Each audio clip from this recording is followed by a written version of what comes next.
Hello everyone, good morning, welcome to স্মৃতি blog. আমি স্মৃতি। চলো আজকের ব্লগটা তাহলে শুরু করা যাচ্ছে। তো সবাই কেমন আছো? নিশ্চয়ই ভালো। আর আমি তো কত ভালো আছি দেখতেই পাচ্ছ। সকাল সকাল স্নান সেরে পুজোটা করে নিলে মনটাও শান্তি লাগে, আর দেখবে কাজকর্ম কত স্মুথলি হয়ে যায়।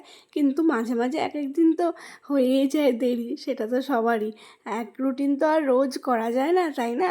আর তার মধ্যে বাচ্চা কাচ্চা নিয়ে তো একটু প্রবলেম হবেই।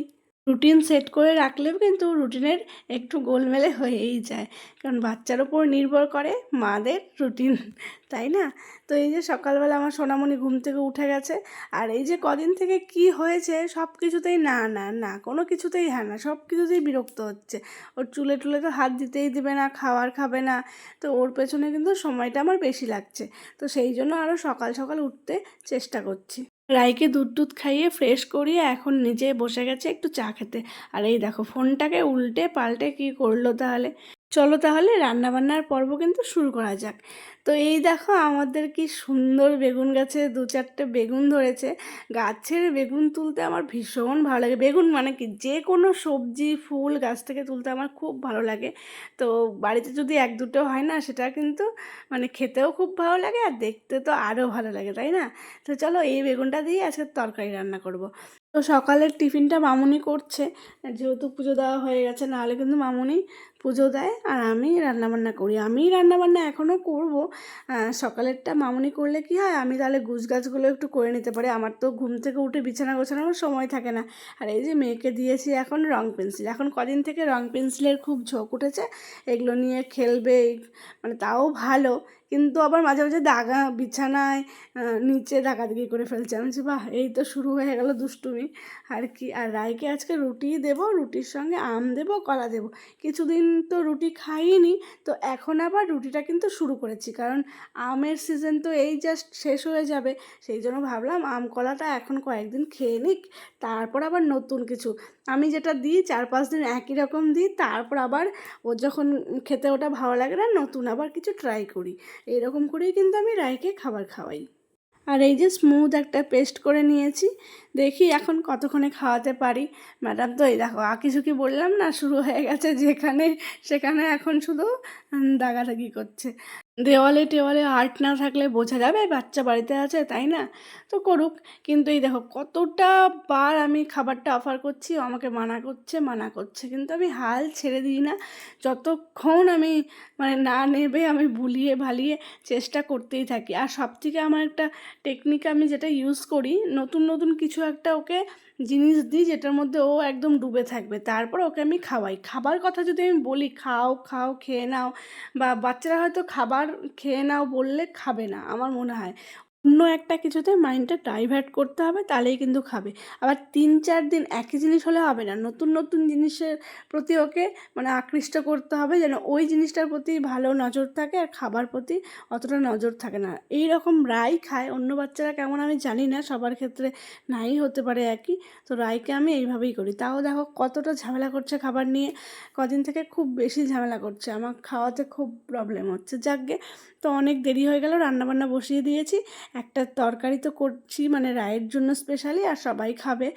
একটু ঝালটা কম দিয়ে এই রকম একটা তরকারি করি যেন সবার হয়ে যায়, রায়ের জন্য এক্সট্রাও আর করতে হয় না, রায়েরও হয়ে যায়, তাই না? তো এই যে এখন লোটে শাক করব। কড়াইয়ে একটু শুকনো লঙ্কা, রসুন, কালো জিরে ফোড়ন দিয়ে। আমার শাক খেতে কিন্তু খুব ভালো লাগে। কাদের কাদের শাক খেতে ভালো লাগে বলো তো? লোটে শাকই হয়তো নামটা আমি বেশ ভুলে গেছি। যাকগে, আজকে আবার চিকেন এনেছে। রাই তো এখন মাঝে মাঝেই বলে মাংস খাবো, খাবে যে কতটুকু শুধু বলবে। ওই যে চিকেনটা ফ্রেশ করে ধুয়ে টুয়ে আমি মশলা মাখিয়ে রেখেছি একটু, তারপর আলুগুলো ভেজে নিয়ে কিন্তু চিকেনটা তাড়াতাড়ি করে নিচ্ছি, কারণ রায়ের জন্য আবার আমাকে চিকেন করতে হবে। তারপর আবার রায়কে ঘুম পাড়াতে হবে, অনেক কাজ পেন্ডিং আছে আজকে। আর এই দেখো ওর ঠাম্মি কিন্তু রায়কে আজকে স্নান করিয়ে দিয়েছে, আর ঠাম্মির সঙ্গে স্নান করলে মহাযুদ্ধ চলে। ঠাম্মির কথা তো আরোই শুনবে না, তখন ওর একদম রাজত্ব। তো এই যে রায়ের জন্য একটু জাস্ট হালকা তেল দিয়ে, ঘি দিয়েও করতে পারতাম যেহেতু চিকেন তো, সেই জন্য কিন্তু আর ঘি দিয়ে করলাম না। তো এই যে আলু আর পেঁপেটা আগে থেকে সেদ্ধ করে রেখেছি, আর গাজর ক্যাপসিকাম এগুলোও দেওয়া যেতে পারে, বাট আমি না সিজনের সবজি আর হচ্ছে ফলটাই বেশি খাওয়াই। কারণ গাজর ক্যাপসিকাম এখন না এতটা মানে সার বীজ দেওয়া, এতটা রাসায়নিক দেওয়া, সেই জন্য আমি অ্যাভয়েড করি ওসব জিনিসগুলো এখন। শীতকালে তো খাওয়াবোই অবশ্যই। এই যে একটু মশলা দিয়ে একদম সব কিছু মশলা দিয়েছি, জাস্ট শুধু লঙ্কাটা দিইনি। তো এই কষিয়ে জল দিয়ে দিলাম, গরম জল অবশ্যই দেবো, কারণ হচ্ছে বাচ্চাদের খাওয়া, ফোটানো জলটা দেওয়াই ভালো। তো একটু ফুটিয়ে নামিয়ে নেব, আর কিছুই তেমন দেবো না। আর চিকেনটা কিন্তু আমি যে আমাদের রান্না করা চিকেনটা, সেখান থেকেই 2 পিস তুলে এখানে দিয়ে দিয়েছি, কারণ সেদ্ধ করা থাকবে, আর আমি ধুয়ে দিই না। রাই কিন্তু একটু একটু ঝাল খায়, কারণ একটু একটু ঝাল খাওয়ানো মানে অভ্যেস করা ভালো। তো রেডি চিকেনটা আমার, তো ভালো আছে। হ্যালো করে দাও সবাইকে। তুমি গুড গার্ল। রায়ের দেরি হয়ে গেছে, দুঃখে এখন ঘুমো দিবে, তাই না? রায় এখন ঘুমো দিবে, মাকে চুমো দে।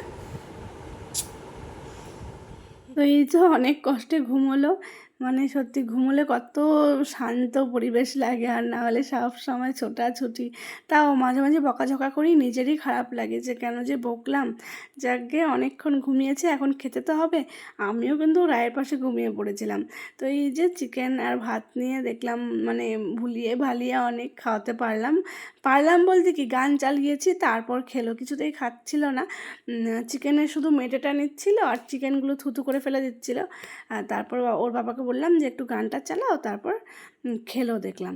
তারপর তো বাবার সঙ্গে অনেকক্ষণ সময় কাটানো হলো। আর বিকেলবেলায় সব চলে এসছে দাদাদিরা, এখন খেলতে হবে। খেলাটা কিন্তু বাচ্চাদের জন্য অবশ্যই দরকার।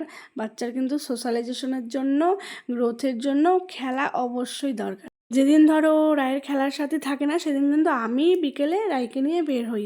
ওর না হলে মনটা কিন্তু একদম ভালো থাকে না। আর অবশ্যই উচিত বাচ্চাদের নিয়ে একটু ঘোরাঘুরি করা, একটু খেলানো, এটা তো বাচ্চারা চায়, তাই না?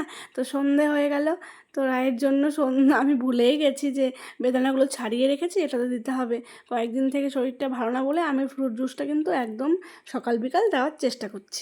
এটাও আবার দেখি ধরে বেঁধে খাওয়াতে হবে। সত্যি বাচ্চাদের পেছনে মানে মারা কিন্তু সব পারে। সত্যি একটা মেয়ে হয়ে যখন ভাবতাম বাচ্চাদের কথা, ভাবতাম পারবো না কোনোদিনও, কিন্তু এখন কিন্তু সবটাই পাচ্ছি।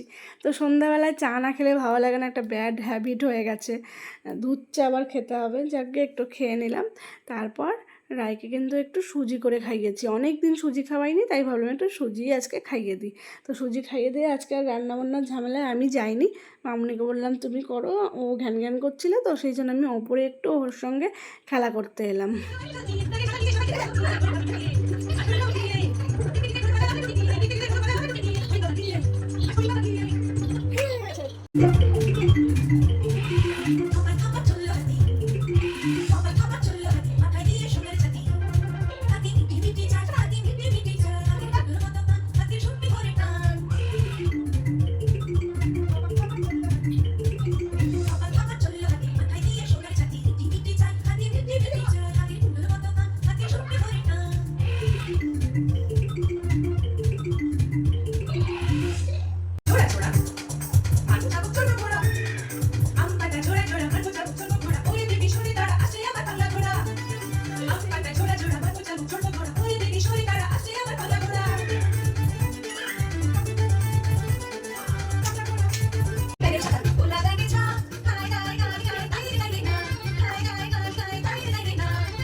এই যে এখন নাচানাচি হয়ে গেছে, এখনও ঘর পরিষ্কার করবে, এখন ঘর ঝাড়বে, ঘর পরিষ্কার করবে, কোনটা ছেড়ে কোনটা নেবে, মানে সব সময় মাথার মধ্যে এক কুবুদ্ধি চলতে থাকে।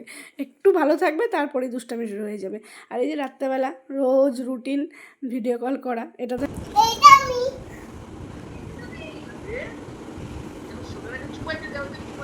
বাবলে বাবলে